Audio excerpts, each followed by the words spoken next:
Kumakalat ang video na ito online na makikita si National Bureau of Investigation Director Jaime Santiago at may caption na, "Bagong pananakot sa mga OFW. Bakit? Sa iyo ba ang Pilipinas?" Ang video, pinaniwalaan ng napakaraming netizen at tinagtad pa ng mga komento. Pagdating pa lang sa NAIA, aarestuhin na namin sila. Pero ayon mismo sa NBI, fake news ito dahil ang video ay isang splice video o cut video mula sa isang press con na kasama si Director Santiago. Dahil ang totoong pahayag ni Santiago ay patungkol sa mga OFW na nagpapakalat ng fake news pero pinutol ng nagpost. Di ba? Yun yung sinasabi natin. Di ba? Sila yung mga ganyan. Sila yung nagpapagulo talaga sa Pilipinas eh. No? Sila yung mahilig gumawa ng ganyan, no, na kalokohan. Kundi ka ba naman bobo talaga?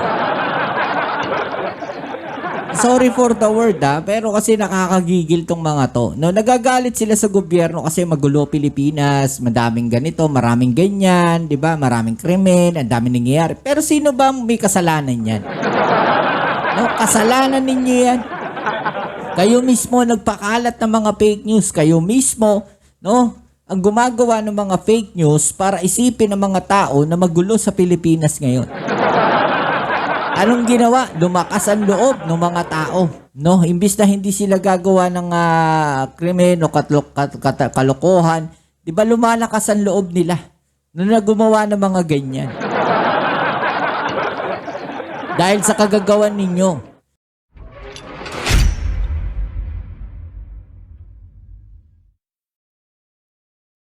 Ayo, what's up? Welcome back dito sa ating channel. It's Zumballs TV. Alright, so tayo nagbabalik ulit mga babayan. At eto na nga po mga babayan, no? Masamang balita to, no? Sa mga DDS mga kababayan. Lalong-lalo na, no? Doon po sa mga nagpapakalat ng mga fake news po dyan, no? Sa online, sa Facebook mga kababayan. No, ito po ay isang masamang balita para sa kanila, no. Dahil Pangulong Bongbong Marcos po ay nagbigay na ng direktiba sa mga kinauukulang ahensya ng gobyerno na sawatain, no, ang mga nagpapakalat ng mga fake news o mga fake news peddlers po, mga babayan. Samantala, meron pong OFW, mga kababayan, ang na nagpakalat po ng fake news, no, tungkol kay NBI Director Santiago. Sinampahan po siya ng kaso, no, ng NBI Cebu, mga kababayan. Yan ang ating alamin at pag-uusapan. Pero syempre, bago ang lahat, please don't forget to subscribe, like, share at comment dyan sa comment section. Alam niyo po mga kababayan, masyado na pong marami, no, ang gumagawa ng mga ganitong gawain ngayon, no, ang mga pagpapakalat po ng mga fake news mga kababayan. Pero sino ba yung mga nagpapakalat na yan ng mga fake news? No? Karamihan sa mapapansin natin, kung makikita natin o mapapansin natin mga kababayan, karamihan po dyan, no, ay ang mga supporters po ng kabilang parlor, mga kababayan. Yan po ay para palabasin, mga kababayan, na masama po, no, o walang magandang ginagawa ang ating administrasyon ngayon. Ngayon, kung hindi kayo magiging mapagmasid, no, sa mga pinapakalat nilang mga fake news, lalong-lalo na yung mga splice video na kanilang mga ginagawa. Nung nakaraan, nakita natin mga tol, no, na inedit yung picture ni PBBM at pinalitan, no, yung nakasulat po doon. No, at ito po ay nalaman na DDS din po siya, no? O supporters po, no, ng kabilang parlor, no, supporter ng Duterte, di ba mga kababayan? So kung mapapansin natin, karamihan po sa hinuhuli, no, ay na nagpapakalat ng mga fake news ay mula sa kabilang parlor. No? Kasi sa administrasyon, no, yung mga pro-admin na mga vloggers at mga supporters po na nagpapakalat ng mga balita po sa Facebook, kung mapapansin ninyo mga kababayan, bibihira nga eh. 'Di ba? bibihira sa kanila yung nag-post no, tungkol sa administrasyon. Diba? Mas marami ang mga napapanood natin sa Facebook na mga splice video na pinalalabas na may mga sinabing masasama. No, isa na nga po ito, mga kababayan, itong OFW na to, unahin na natin to, na nagpakalat ng fake news. Tungkol po dyan, no, sa NBI pa.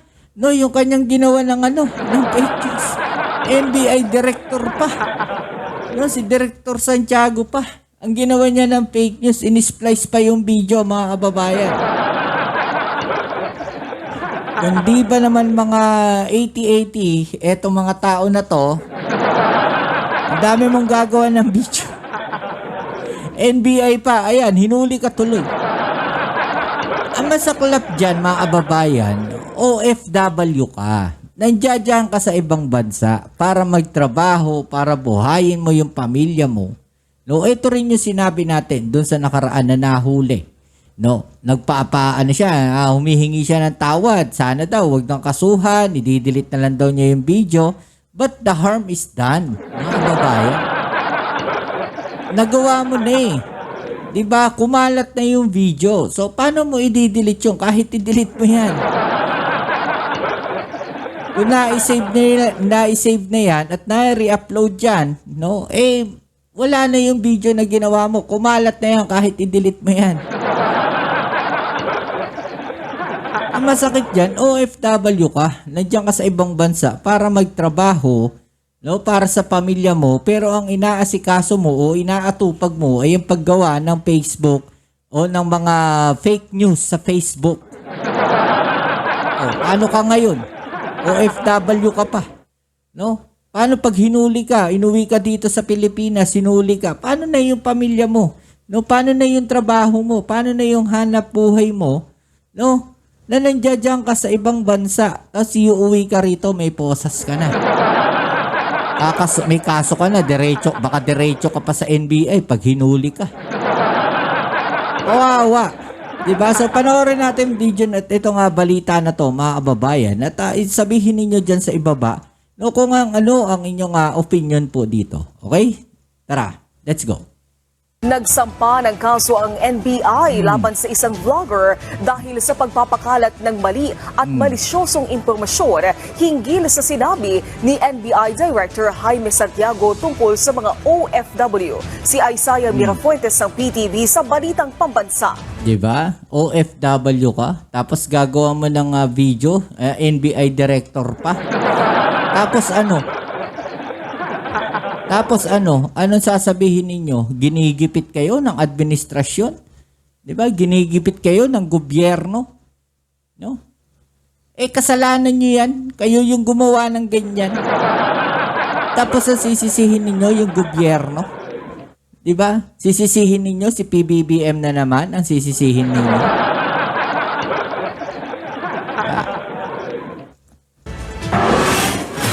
Pagdating pa lang sa NAIA, aarestuhin na namin sila. Mga nandito sa Pilipinas, arestuhin namin. Yung mga nasa abroad, we will file case, hindi na sila makakauwi dito. Kumakalat ang video na ito online na makikita si National. Nakasulat dito, mga kababayan, no, sa video na to. Bagong pananakot sa mga OFW. No, bakit sa'yo po ba ang Pilipinas? Sabi sa kanya. No, bakit kayo ganyan sa mga nakakatulong sa ekonomiya ng bansa? Ang tanong dito, mga kababayan, tungkol saan ba yung sinasabi dito, no, ni NBI Director Santiago? 'Di ba? Ang kinuha lang nila doon sa video na 'yon, ikinat nila, in-splice nila, no, pinagdugtong nila yung huhulihin na nandito sa Pilipinas, no, huhulihin daw ng NBI, 'di ba? At yung mga paparating na OFW, no, huhulihin din daw. So, ang tanong kasi dito, mga kababayan, ano yung katotohanan? Ano yung buong video? Makakauwi dito. Kumakalat. Hindi na sila makakauwi dito. Arestuhin namin. Yung mga nasa abroad, we will file case, hindi na sila makakauwi dito. Yung mga nasa abroad, we will file case, hindi na sila makakauwi dito. Okay, so ano yung buong kabuuan ng konteksto na to? No, ano yung kabuuan ng video na to? OFW ba? Yung mismong sinasabihan dito? O yung mga fake news peddlers na mga nasa ibang bansa at nandito sa Pilipinas. Okay, so kinonect niya, no? Parang pinapalabas niya yung mga OFW no, ang huhulihin ng NBI. Diba? Kumakalat ang video na ito online na makikita si National Bureau of Investigation Director Jaime Santiago at may caption na, "Bagong pananakot sa mga OFW. Bakit? Sa'yo ba ang Pilipinas?" Ang video, pinaniwalaan ng napakaraming netizen at tinadtad pa ng mga komento. Pagdating pa lang sa NAIA, aarestuhin na namin sila. Pero ayon mismo sa NBI, fake news ito dahil ang video ay isang splice video o cut video mula sa isang press con na kasama si Director Santiago. Dahil ang totoong pahayag ni Santiago ay patungkol sa mga OFW na nagpapakalat ng fake news pero pinutol ng nagpost. Di ba? Yun yung sinasabi natin. Di ba? Sila yung mga ganyan. Sila yung nagpapagulo talaga sa Pilipinas eh. No? Sila yung mahilig gumawa ng ganyan, no, na kalokohan. Kundi ka ba naman bobo talaga? Sorry for the word pero kasi nakakagigil tong mga to. No, nagagalit sila sa gobyerno kasi magulo Pilipinas, madaming ganito, maraming ganyan, 'di ba? Maraming krimen, ang daming nangyayari. Pero sino ba may kasalanan niyan? No, kasalanan ninyo 'yan. Kayo mismo nagpakalat ng mga fake news, kayo mismo, no? Ang gumagawa ng mga fake news para isipin ng mga tao na magulo sa Pilipinas ngayon. Anong ginawa? Lumakas ang loob ng mga tao. No? Imbis na hindi sila gagawa ng krimen o kalokohan, di ba lumalakas ang loob nila nung gumawa ng mga ganyan? Dahil sa kagagawan ninyo, no, sa pagpapakalat ninyo ng mga fake news, hindi pa ba kayo nagsisisi? O tuwang-tuwa kayo ngayon, no, na may mga nangyayaring ganyan sa Pilipinas ngayon? Tuwang-tuwa ba kayo? Sa ginawa ninyong pagpapakalat ng mga fake news, no, maraming tao, maraming lumalakas ang loob na gumawa ng hindi tama. Diba? Tuwang-tuwa kayo sa mga pinagagawa ninyo sa pagpapakalat ninyo ng fake news? Yung ganito, in-splice ninyo, pinalalabas ninyo na iba yung konteksto na sinasabi ni NBI Director Santiago. Tuwan-tuwa kayo dyan? Maling-mali yung mga ginagawa ninyo. Diba? Kami, mga nasa pro-administration, binabanata namin kung ano yung mali, ano yung tama. Okay? Binabanata namin yung mismong konteksto kung ano man yung ginagawa. Pero kayo, direct tao yung binibira ninyo. No, kung tawagin ninyo yung Pangulo natin, no, na ganun-ganun na lang, ngagba, kung tawagin ninyo, mga wala kayong respeto, wala ba kayong mga pinag-aralan, mga bastos kayo eh. Diba? Karamihan sa mga DDS vloggers, karamihan sa mga nagpapakalat ng fake news, mga bastos. No? Isa na yan. No, si Tony Rocky, isa na yan. No, sa tumatawag ng ganyan. Si Maharlika, isa rin yan. Diba? Kung tawagin nila yung Pangulo natin, ganun-ganun na lang. Paano kung tawagin din yung si Tatay Digong ng kung ano-anong tawag? Di ba? Papayag ba kayo? Ano mararamdaman ninyo? Ano mararamdaman ninyo? Ganun yun. No, pagka ibinalik sa inyo yung ginagawa ninyo, gigil na gigil kayo. Pag hinuli kayo dahil sa katarantaduhan ninyo, sa mga kalokohan ninyo, no, sa pagpapakalat ninyo ng fake news, iiyak-iyak kayo. Tapos magpapaawa kayo. Kaawa yung pamilya ninyo. Di ba sana bago nyo ginawa yan, bago kayo nagpakalat ng fake news, pinag-isipan na ninyo yan. Di ba? Dahil dito, nagsampa ng kaso ang NBI sa Cebu Provincial Prosecutor Office laban sa nagpost nito online na nagngangalang Mary Civil Yamato mula sa Cebu. Pero ayon sa Bureau of Immigration, kasalukuyang OFW sa Riyadh, Saudi Arabia ang inireklamo. Binago niya yung video, magaling pagkagawa eh. Binago niya yung splice video yung ginamit niya. Nagbago yung pananalita ng director namin.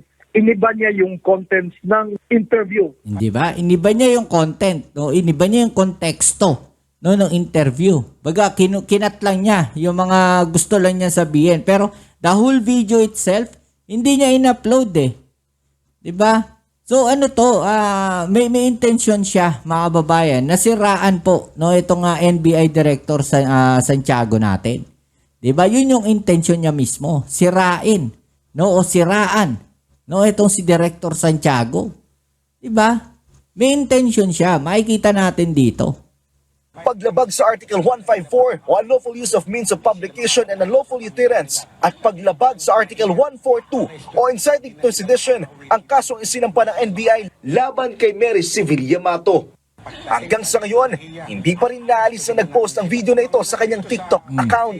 Nanindigan ng NBI, nakaisa sila sa pagpapahinto ng pagkalat ng mga peking balita online. Mula sa Yan, oh, 'di ba? NBI pa binere mo Oh. Hindi ka ba naman talaga si Raulo eh, kundi ka ba naman tatanga-tanga eh. No? Ang dami-dami mong bibirahin, ang dami-dami mong papalitan ng video, yung NBI director pa, o di diretso ka ngayon sa oblo. Diretso ka ngayon sa kaso. Ang masaklap niya, pag hinuli ka, no, pagka pinabalik ka dito sa Pilipinas, mga babayan, pag pinabalik sa Pilipinas yan, baka diretso sa selda yan. Kawawa naman. Diba? Kaya kayong mga OFW, no, isipin na lang ninyo yung trabaho ninyo. Isipin ninyo yung pamilya ninyo. Huwag na kayong umisip pa ng mga ganyan-ganyan, na mga gawa-gawa pa ng mga fake news na ganyan. Kasi kahit nasa ibang bansa kayo, dito na ipopost yung mga video. Diba? Social media yan eh. Mapapanood at mapapanood yan. Pag sinare mo yan, may mga kamag-anak ka dito sa Pilipinas, i-share din nila yan hanggang sa mapanood na ng marami. No? Yung kakarampot na kikitain mo dyan sa mga reels na yan, sa mga video na yan, kulang pa. No? Kukulangin pa yan. No? Sa pangbayad mo sa piyansa, pangbayad mo sa abogado, sa pansustento mo sa pamilya mo. Sana bago kayo gumawa ng ganyan, payo lang natin to sa mga kababayan natin na nasa ibang bansa na mahilig gumawa ng mga ganitong klaseng video. Huwag nyo nang tangkain. No? Isipin nyo na lang yung pamilya ninyo na nandito sa Pilipinas. Yung dapat yung sustentuhan, yung kung bakit kayo nandiyan dyan sa ibang bansa. No, yun ang isipin ninyo. Huwag na ninyong isipin yung mga ganitong klase na paggawa ng mga fake news. Diba? O ito na, nagbigay yung Pangulo natin ng utos. No, si PBBM, Pangulong Bongbong Marcos, nag-utos na. No? Nagbigay na ng direktiba sa mga ahensya ng gobyerno. No? Panoorin natin itong utos na to ng ating Pangulong Bongbong Marcos. Pangulong Ferdinand R. Marcos Jr. muling nagbigay ng direktiba sa mga kinauukulang ahensya ng pamahalaan na pigilan ang pagkalat ng fake news. Si Alvin Baltazar ng Radyo Pilipinas sa Balitang Pambansa. Dapat nang matigil ang paglalapan ng fake news. Bahagi ito ng direktiba ni Pangulong Ferdinand R. Marcos Jr. kaugnay ng isinagawang sectoral meeting sa Malacanang kasama ang Department of Information and Communications Technology o DICT. Ayon kay Palace Press Officer at PCO Undersecretary Attorney Claire Castro, hindi na biro at kailangan na talagang bigyan ng pansin ang pagkalat ng peking balita dahilan upang mag-issue ng gayong kautusan ng Presidente. Kahit na niyang ibang mga firms mula sa ibang bansa ay nagsasabing dumarami talaga ang fake news sa Pilipinas na ayon kay Attorney Castro ay walang buting idudulot sa gobyerno. Tama naman. Actually, hindi lang sa gobyerno, no, sa buong bansa. No, yung ginagawa ninyong pagpapakalat ng fake news yan, walang mabuting idudulot yan. No, tandaan ninyo yan. Lalong-lalo na yung mga fake news na ginagawa ninyo, nagpapakalat kayo, no, ng mga lumang video, no, na nagkakagulo o may mga nag-aaway, di ba? Marami niyan eh. Marami tayong napapanood yan. Actually, kumukonti na nga ngayon yan eh.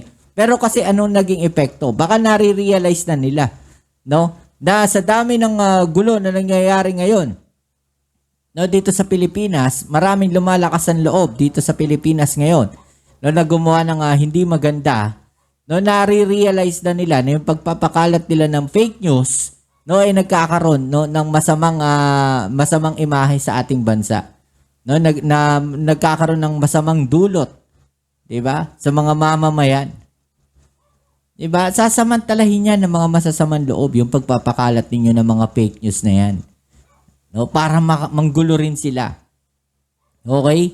Wag naman sana, 'di ba? Pero maraming ayoko magsalita na baka mangyari sa inyo. Pero wag naman sana, no? Dahil lahat tayo apektado sa ginagawa ninyong pagpapakalat ng mga fake news.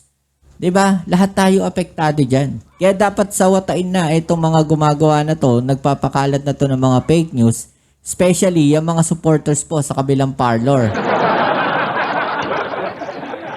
Ayaw mahilig gumawa niyan Niya sa pamahalaan ang negatibong epekto nito kundi pati na sa ekonomiya, ganun din sa taong bayan. Tama. Madiin po ang direktiba ng ating Pangulo na sawatain, pigilan ang fake news. Hindi po ito nakakaganda Tama. sa gobyerno, hindi po ito nakakaganda sa ekonomiya, at hindi rin po ito nakakaganda sa taong bayan. Tama Kaugnay naman. nito ay suportado ng Malacanang ang binoong Joint Anti-Fake News Action Committee ng Philippine National Police sa gitna din ng pagpapakalat ng anyay mga fake news peddlers ng disinformation kasunod ng matagumpay na pagkakaaresto sa tatlong nasa likod ng pagdukot at pamamaslang sa Chinese national na si Anson Ke. Ayon kay Castro, pilit na pinalalabas ng mga nagpapakalat ng fake news na pawang fall guys lamang ang mga dinakip na suspect. Diba? Nakakadismayaan niya ito lalo't ang pinalalabas ng fake news peddlers ay nagbabalita ng maling impormasyon ang gobyerno at ang mainstream media. Dahil dito, umaapela ang palasyo sa lahat ng Pilipino na maging responsabling social media content creator at magtulungan sa pagsugpo sa fake news. Kaya lahat po tayo, hindi lamang po ang pamahalaan, hindi lamang ang administrasyon, pati po kayo lahat sa mainstream media at mga responsible social media content creator. Magtulong-tulong po tayo na supuin ang fake news na ito. Para sa Balitang Pambansa, Alvin Baltasar ng Radyo Pilipinas. Hindi ikinabahala ni Pangulong Ferdinand R. Marcos Jr. ang pinakabagong survey ng Pulse Asia kung saan bumaba ang bilang ng mga Pilipinong nagsabing tiwala sa pamamahala ng presidente. Ayon sa Malacanang, hindi mapapahinto ng anumang survey ang pagtatrabaho ng Tama. Pangulo at anumang rating ang kanyang makuha ay tuloy-tuloy lang ang hakbang ng administrasyon sa pagpapabuti sa buhay ng mga Pilipino. Tingin naman ng Malacanang, posibleng resulta ito ng pagkalat ng fake news. Una nang sinabi ng DSWD na palalawigin pa ang Walang Gutom Project mula Luzon hanggang Visayas at Mindanao.